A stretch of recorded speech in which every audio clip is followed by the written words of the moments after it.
Olá, meu querido povo brasileiro, graça e paz a todos vocês. Estamos aqui para mais uma mensagem e hoje falarei sobre um salmo que tem tudo a ver com o que está acontecendo, tanto no nosso amado Brasil, quanto no resto do mundo nesses últimos anos. O Salmo 94. E para não ficar um vídeo muito longo e vocês se cansarem, se entediarem, dividirei a mensagem em duas partes. Mas eu lhes peço, por favor, assistam-as até o final, porque eu vou falar coisas de suma importância e peço toda a sua atenção, tá bom? Começarei explicando sobre os versículos 1 ao 3, que diz o seguinte: Ó Senhor, Deus vingador, intervém, levanta-te, juiz da terra, retribui aos orgulhosos o que merecem. Até quando os ímpios, Senhor, até quando os ímpios exultarão? Aqui, pessoal, entenda uma coisa. O salmista estava inserido em uma sociedade que estava completamente dominada pela maldade. Os ímpios estavam se gabando, se vangloriando, se exultando pelos seus maus feitos. E aí ele pede a Deus uma intervenção. Essa é uma das características de Deus, uma das principais características de Deus, que ele é juiz. E ele intervém, com certeza. Ele intervém tanto nessa terra, mas ele vai intervir principalmente no dia do juízo final, quando todos nós estivermos perante o tribunal de Cristo e recebermos a nossa sentença definitiva. E aí, mas entenda uma coisa, como é que Deus pode intervir? Muito simples. Quando o povo de Israel estava escravo no Egito, eles ficaram escravos por 430 anos naquela terra, o que eles fizeram? Todos eles se uniram em uma só voz e clamaram a Deus por intervenção. E Deus ouviu, Deus se lembrou de sua promessa e enviou Moisés para libertá-los do jugo de escravidão no Egito. E isso acontece no dia de hoje também. Quando a igreja ora, quando a igreja clama, quando a igreja intercede, Deus intervém. Mas precisamos fazer isso a uma só voz. Uma só voz. Precisamos nos purificar, precisamos nos santificar, nos arrependermos dos nossos pecados, buscarmos novas vidas, novas mentes, novas atitudes que agradem ao coração de Deus. E se estivermos todos em unidade, podem ter certeza, pessoal, quando a igreja ora, algo acontece. Isso é fato. Se nós fizermos a nossa parte, Deus vai intervir com certeza. Agora, os versículos 4 ao 7. E depois eu vou juntar com os versículos 8 ao 11 para dar seguimento. Vejam só o que está escrito. Vou dividir essas partes também. Olhem só. Eles despejam palavras arrogantes. Todos esses malfeitores enchem-se de vanglória. Massacram o teu povo, Senhor, e oprimem a tua herança. Matam as viúvas e os estrangeiros, assassinam os órfãos e ainda dizem: o Senhor não nos vê, o Deus de Jacó nada percebe. E eu tenho uma péssima notícia para dizer a você não crente e que você ímpio que comete essas atrocidades. Vocês pensam que Deus não vê? Mas Ele vê com certeza. Ele vê com certeza e está olhando com muita tristeza para o que vocês estão fazendo. Vocês acham que vão sair ilesos? Vão sair impunes? Claro que não. Eu vou falar agora sobre os versículos 8 ao 11. Vejam só o que está escrito. Insensatos, procurem entender, e vocês, tolos, quando se tornarão sábios? Será que quem fez o ouvido não ouve? Será que quem formou o olho não vê? Aquele que disciplina as nações os deixará sem castigo? Não tem sabedoria aquele que dá ao homem o conhecimento? O Senhor conhece os pensamentos do homem e sabe como são fúteis.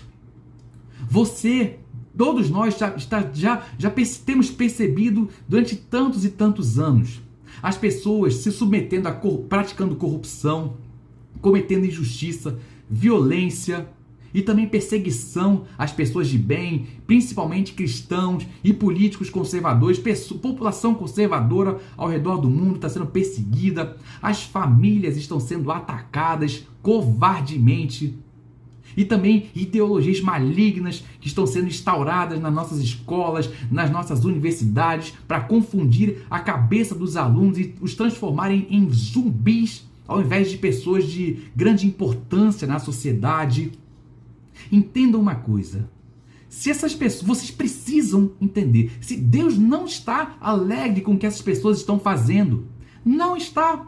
E também recentemente, no carnaval, terça-feira, a gente viu, pessoal, que aquela escola de samba ofendeu as famílias. E aí colocou a família tradicional em lata de conserva.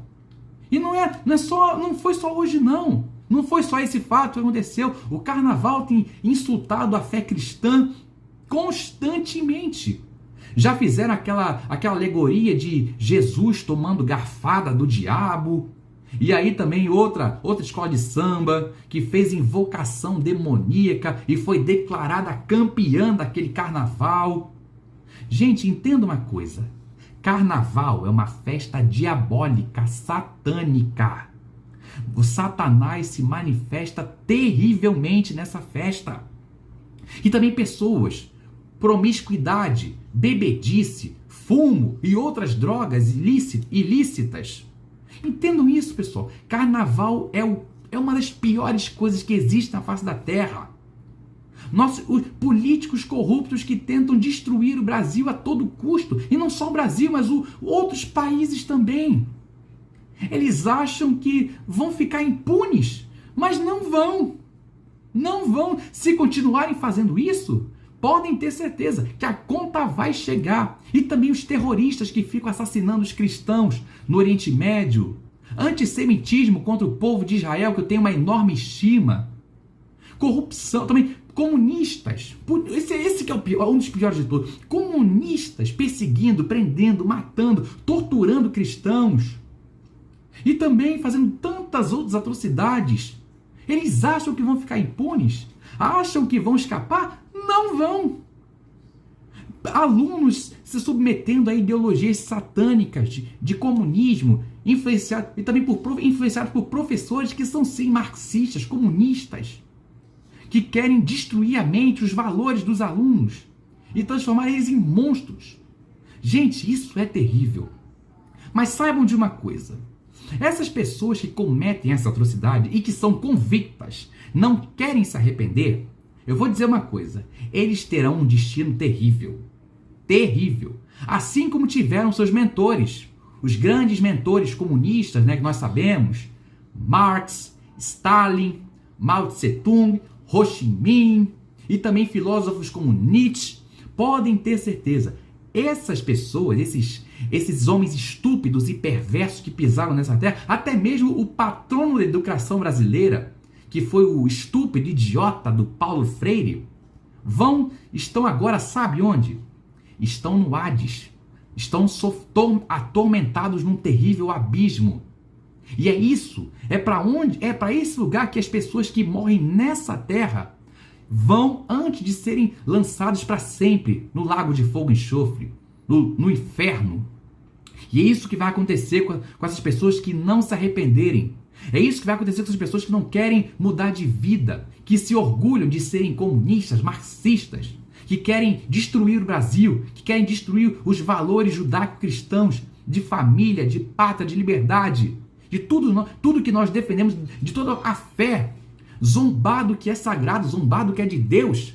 Gente, isso é um absurdo, um verdadeiro absurdo. Mas essas pessoas, saibam de uma coisa, se continuarem desse jeito, vão ter um fim terrível, assim como tiveram seus mentores.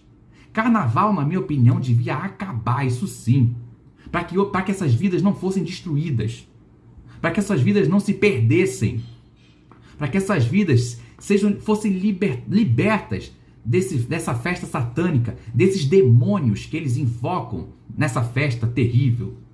É isso que é meu posicionamento. Você tem a chance de se arrepender, de mudar de vida. Basta querer, basta você tomar uma atitude. Caso contrário, a conta vai chegar e vocês não vão mais ter tempo de se arrependerem. Ouçam as minhas palavras. Eu estou aqui como profeta do Senhor para alertar vocês. Deixem essas vidas e sigam o cristianismo, sigam o evangelho. Busquem uma nova vida que agrade ao coração de Deus, para que seus nomes estejam escritos no livro da vida quando Jesus voltar e buscar a sua igreja. Tá bom? Vou encerrar aqui a primeira parte e aguardo vocês na segunda.